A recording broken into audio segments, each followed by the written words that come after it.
I just returned from a 6-day academic field trip, but the memories stay with me. This journey was truly meaningful because I gained more than just knowledge about tourism and culture. I also gained new friendships and valuable real-life experiences. As an English major, this trip helped me learn beyond the classroom. And now, let me take you back and share this journey with you. Let's explore it together. Everyone was rushing to get on the bus. It was 5:30 a.m. and the sky was still dark when I arrived at the university. We departed from Saigon University. I was pleasantly surprised by the enthusiasm of our tour guide. I chose a simple bowl of bánh canh for breakfast today. Lunch break's over and we're back on the road. Let's see what our next stop has in store. Lunch today came with quite a variety of dishes. After the meal, we went outside to enjoy the view of the sea. Honestly, just looking at the ocean made me want to jump straight in. The water was so clear, so blue, and absolutely beautiful. After a long day on the road, stopping at Ghana feels like a much-needed pause. What makes this lunch stop special isn't only the food, but the coastal atmosphere.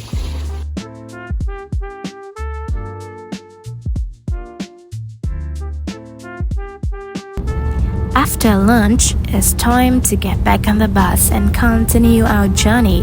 The next destination is just ahead. Stay tuned. We've just arrived at the Institute of Oceanography.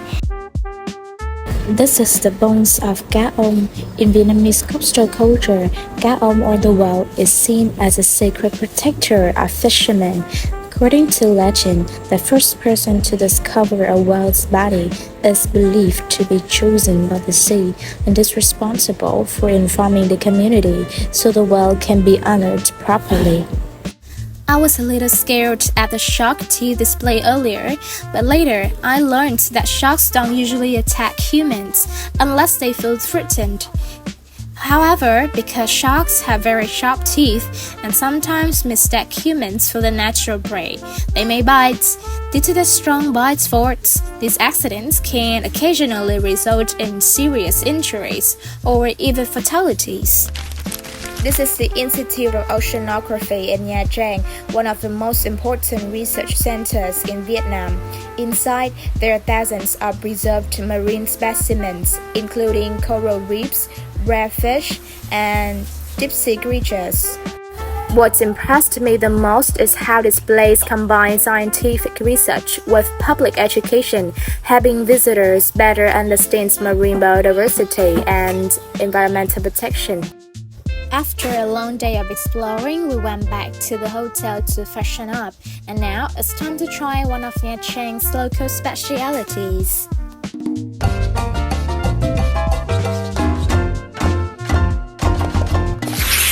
A new day started with a buffet breakfast at the hotel with my friends. Before Hang Chong, our next stop was the Hội quán Vịnh Nha Trang, a traditional communal space that reflects the beliefs and spiritual life of coastal communities. We had the chance to listen to audits playing various traditional musical instruments.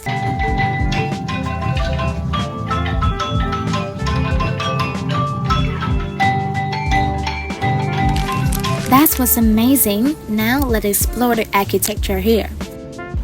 What immediately stands out about Nha Trang Bay Cultural Center is its traditional and ancient architecture. The tiled roof, wooden pillars, and symmetrical layouts are typical features of traditional Vietnamese communal buildings. Standing here, I feel a great sense of history, as if the building has witnessed generations of fishermen and coastal life. Now, let's move to Hang Chong to admire its beauty. Hang Chong is famous for its naturally stacked rock formations by the sea. By standing here, I can really feel the strength of nature by listening to the waves hitting the rocks.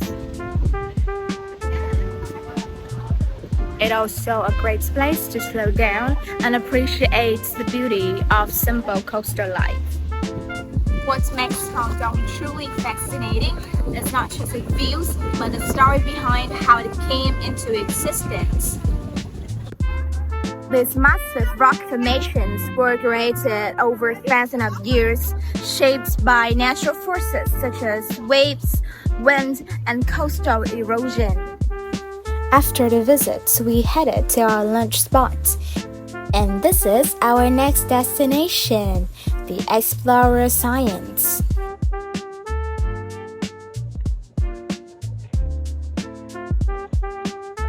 The Science Center offers interactive exhibitions, as you can see, which related to astronomy, physics, and technology. I find this place very inspiring because it shows that learning doesn't need to be boring. It can be engaging and hands-on.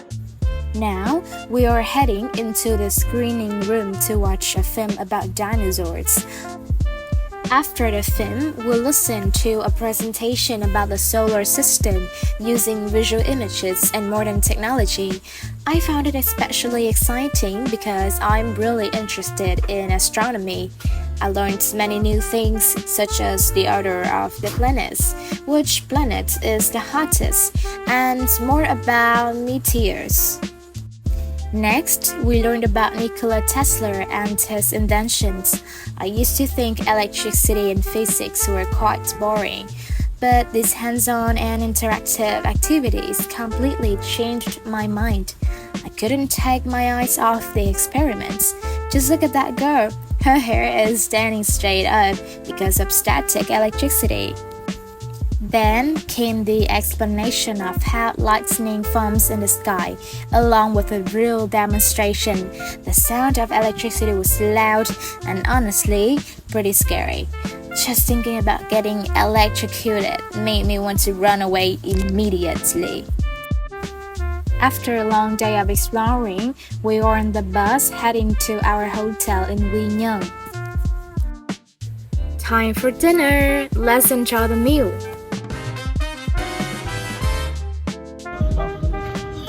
We're at the local delicacy store in Wynyang, and there is a variety of specialities that tourists can try when they visit here and buy home as souvenirs for their beloved one at home. And our next destination is Elsa. At first, I didn't expect it to be this windy, but once I stepped closer, I quickly realized why this place got its name. Elsa is renowned for its raw and untouched beauty, a landscape so unique that no camera can accurately capture its true essence. The dramatic combination between towering cliffs, vast open sea, creates a visual experience that goes far beyond photographs can convey. Standing here, visitors can truly feel the power of nature. The sound of waves crashing against the rocks, the strong sea breeze, and the sense of freedom that comes from being surrounded by the unspoiled environment. For this reason, Elsa is not merely a destination to be seen, but a place to be experienced. It is highly recommended that visitors should visit this place at least once. Let's say bye to Elsa because our next destination is the Chung Museum. At this museum, we watched a Daesung material arts performance. It was truly impressive, and I couldn't help but admire the performers' talents and dedication. Even children as young as 3 to 5 years old were already practicing material arts. Let's take a look.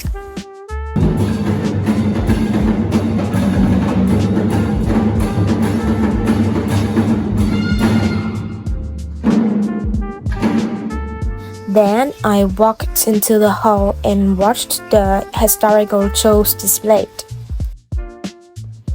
As I walk through the exhibition halls, I'm not only learning about history but also feeling it. The documents, artifacts, and visual displays vividly portrayed courage, intelligence, and determination of our ancestors. Through the stories, my sense of patriotism is further strengthened and deeply nurtured. After visiting the Chung Museum, I came away with deeper respect for Vietnamese history and a stronger sense of responsibility to preserve and honor the values that our ancestors fought so bravely to protect. And that's the end of day 3. Let's eat dinner and move to day 4.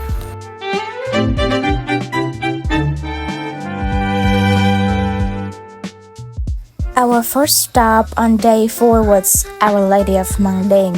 When we arrived, we listened to prayers and heard the guide share the story of the statue, which once lost its head and arms before being restored. Mang Den is often called the second Dalag because of its cool climate and pine forests. Personally, I really enjoy the fresh air and peaceful atmosphere here. It's an ideal destination for people who want to escape busy city life. After several days of constant traveling, Mang Den feels completely different from anywhere else we've been. The air is cooler, the pace is slower, and the atmosphere is incredibly calm. From the moment we arrived, it is clear that Mang Den is not a place to rush through, it's a place to pause and truly experience. After that, our next stop was the Mang Den Arts Garden, where showing the creativity of the human. It was a pity due to some reasons we can't visit the Pagodas waterfall, and we are here at the Mang Den Arts Garden. Visiting Mang Den Arts Garden adds a completely different layer to the journey. The space brings together arts and culture, where creative works are displayed among grass, trees, and fresh mountain air. Walking through the gardens, I feel that the arts here isn't separate from life. Instead, it blends naturally into the environment, encouraging visitors to interpret the meaning in their own way. After visiting those beautiful destinations, it's time for lunch. Guess what? I gotta call this day a religion day because after visiting Our Lady of Mang Den, we are here at Pagodas. What makes Bhutan ancient pagoda especially impressive is its well-preserved traditional Buddhist architecture. The pagoda follows a symmetrical layout with the main hall positioned at the center, surrounded by natural elements and open courtyards. About 10 meters to the pagoda is the 100-year-old pine forest and the tea hills. The fresh air and endless green scenery made the place feel calm and refreshing. My favorite place on day 4 was Biển Hồ Tình Nưng, one of the most iconic sites in Pleiku. The scenery here felt incredibly peaceful and calming. Standing in front of Biển Hồ Tình Nưng, I am immediately struck by the vastness of the landscape. Often referred to as the sea lake of Central Highlands, it is both peaceful and powerful at the same time. One of the most fascinating aspects of Biển Hồ is its changing appearance depending on the time of day and the weather. The water appears blue, green, or even silver under soft lights like this. The subtle changes give the lake a living quality as if it responds to its surroundings. At the restaurant facing Biển Hồ, we admired the traditional longhouse architecture and listening to an ethnic singer perform while eating local specialty.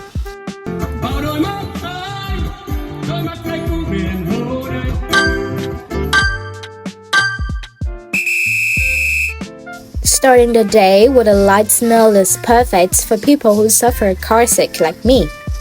Today, we wore our faculty uniforms for the visit, and look, all the girls in their áo dài. Our very first stop is the World Coffee Museum. This is the space where traditional instruments of ethnic communities are displayed. Look, they are various. One of the most visually striking stops of our journey is the World's Coffee Museum in Bumathur. What immediately caught my attention was its unique architecture, inspired by the long houses of central highlands. The curved structures, natural materials, and organic shapes create a strong connection between modern design and indigenous culture. Standing here, the building itself feels like a story waiting to be explored. Hello everyone, my name is Ngọc Kiều and I'm currently at the World's Coffee Museum. Today I meet a very friendly friend here and we're gonna ask him some questions about tourism as well as coffee. So first of all, may I know your name and where you're from? Sure, my name is Eric and I'm French from Paris. Oh, you're French. So is this your first time visiting Vietnam? No, I live in Vietnam actually. You live in Vietnam, so how long have you been in Vietnam? Just 1 year and a half. 1 year and a half. So what made you decide to visit the World Coffee Museum?